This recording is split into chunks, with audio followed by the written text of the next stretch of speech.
Antoine Walker, what's up, man? Thanks for joining us. Man, thanks for having me. How you guys doing? We're doing good. Hey, We've been talking about you for about an hour before you came on. My partner he was in love with your game. I was a little more critical, but I love you as a person.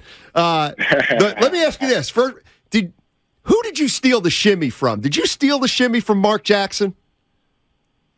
No, I got it from college, man. I started dancing in the car. You got to look at some of my old college footage. I used to do a little dance in college. I got it from in college. Oh, so you actually? So were you the original? Yeah.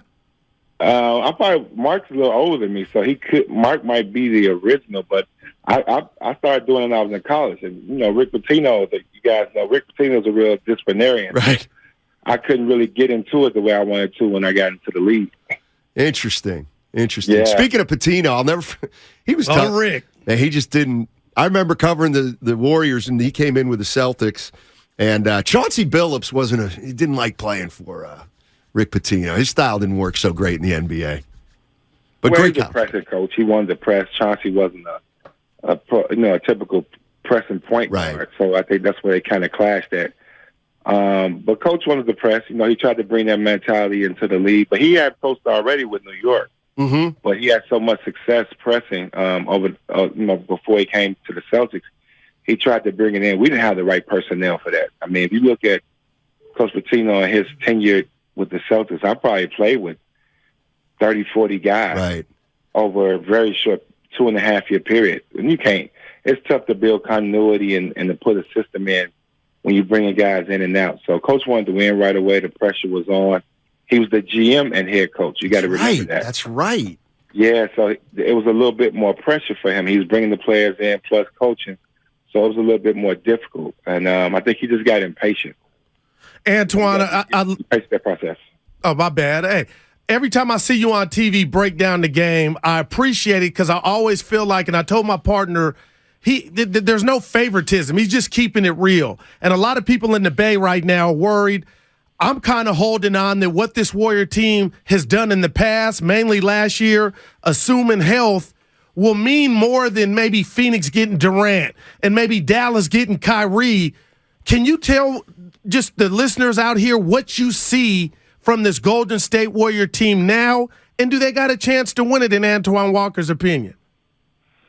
Well, I think for them to win it, I think Steph will have to be playing at an incredibly high level, as well as Clay and Draymond. But when they've been so successful over the years, I think people obviously know their game, know what makes them go. So it's a little bit harder. So you need the Jordan Pooles and some of the other new guys to play really, really well. Andrew Wiggins, those guys to be, really on top of their game to really for them to win. I think they caught people off guard with the 3-point shooting, the style of play, but I think people have caught on to that. So you need other guys to step up and play big for them. But they're going to have a shot. Anytime you got Steph and Clay and Draymond and those guys with experience, they get in the series. And Steve Kerr, they can wear you down and with their experience. So they're going to have a legitimate shot. But I think the fear of playing them is probably gone. When you think about it, I think that aspect of it is gone. So I think now teams are ready for them to kind of know what to expect. But it's still going to be hard to eliminate them. I just think those guys, if they're on top of their game and they're playing well and his play is making shots and Jordan Poole, they're going to be right there again. Antoine Walker joining us on 95.7 The Game on the Bud Light guest line, former Celtic. Won a title with the Miami Heat. I think people forget that, but I remember. He got a ring. Hey, let me ask you this. You were you were one of the first bigger guys to shoot the three, and you shot a fair amount of them. In your day, where did the freedom you had to shoot those threes come from? I got lucky, man, when I got drafted. Obviously, Emil Carr drafted me. But then my second year, I was back with Rick Pitino. So I was back with a coach that was familiar with me, that knew my game. And then I got Jim O'Brien, who was the head assistant coach at the University of Kentucky, too, as well. So I was very lucky to be around coaches that knew my game, knew what I could do, and they knew my ability to be able to stretch the floor and to be able to do certain things, from a distance. So I got really lucky because I was able to be around coaches college. So I think a lot of people forget that I played for Pitino and Jim O'Brien in college as well. So that's what made it really easy for me as far as my transition. ML was great my rookie year as far as bringing me in, but right after that, I got around familiar coaches that knew my game, so that helped me in my development really early.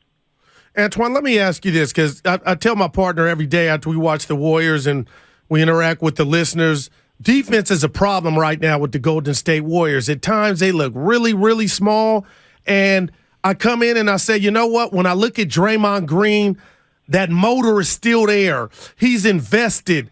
But in your opinion, is he still where he was at in 2016, 18, even last year? What are you seeing from Draymond Green on an individual basis in regard to his defense? I think now, obviously, I think he still defends at a high level. I think for Draymond, I think, sometimes if you look at him now, it look like he's trying to be a little bit more productive on the offensive end. And sometimes they may not need that. When you got a young guy like Jordan Poole who can put it in the basket, Andrew Wiggins can score as well. Draymond can get back to doing what he does really well, and that's rebounding, doing a lot of the dirty work, guarding some of the better frontline players in the league and locking those guys down. So sometimes your role changes. You got to allow those young guys to do what they do. But they're such a veteran team, and they've been there, and he understands the moment. So I think they'll be fine. It's going to be much tougher. I mean, the teams in the Western Conference are much better, and especially with all this movement going on with these trades and things. So it's going to be a tougher route to the finals this year. Antoine Walker joining us on 95.7 The Game. Let me just ask you a little bit about your game and kind of where something came from, maybe. Like, my partner and I always go back and forth. There's certain kind of players in the NBA that I never liked. Like a guy like Nick Young. I just never thought he took the game seriously enough. Same for Dwight Howard. All right, you had a ton of fun when you played, but you were also ultra competitive. Like, how did you strike that balance? Because most guys who are out there having fun aren't as competitive as you were. Honestly, it comes from my childhood and the way I was raised in the game. I loved the game. I learned and early in my career, I had a great fortune to be around Michael Jordan, like my third or fourth year in the league when he came back in 2001. I don't know if you got when he came back for the Wizards. And I trained with him that summer. And he talked so much trash, but it was always about winning. Right. It was always about, can you win? It was never about your individual play. So that just kind of was instilled in my head. Obviously, I won it in college being around Rick Pitino, and obviously winning in college. But in the pros, he always told me that, if you couldn't lead your team, I just been around him, you couldn't lead your team to the next level or get to a championship level, you never would get that respect that was there. Obviously, you can get the individual all-star performances and make the all-star teams. But he always talked about winning, and I never forget my 2 years of being around him.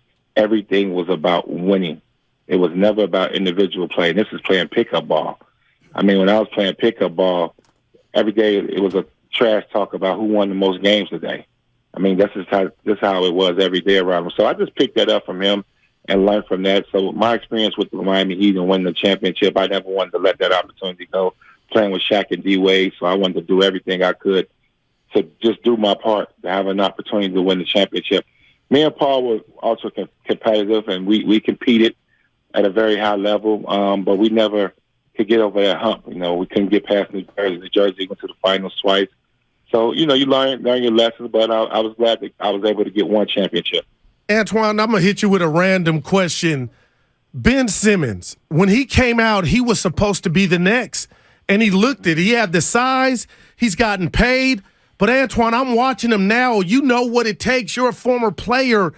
I'm telling my partner and anybody that'll listen, he might be out the league soon. What advice would you give him, and what do you see from Ben Simmons, or what's missing?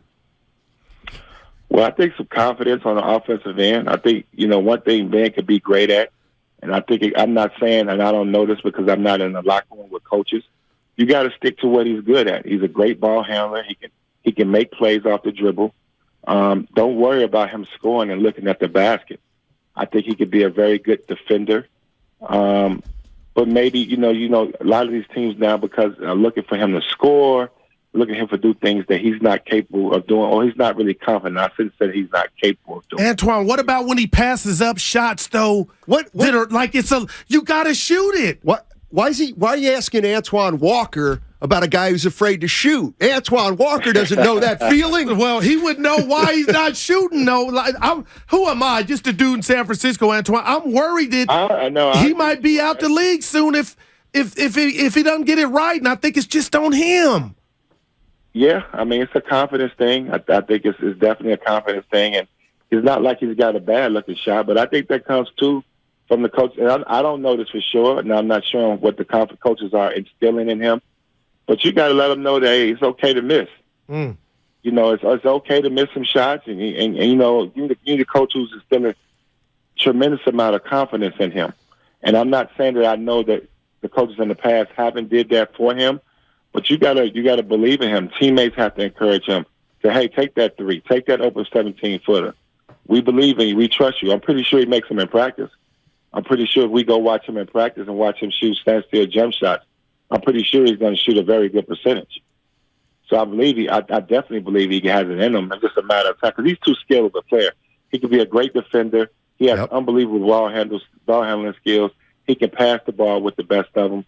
So he has too many skills not to be in the league. But it's just a confidence thing when you come to shoot. You guys know that. Come to shoot, you got to be confident.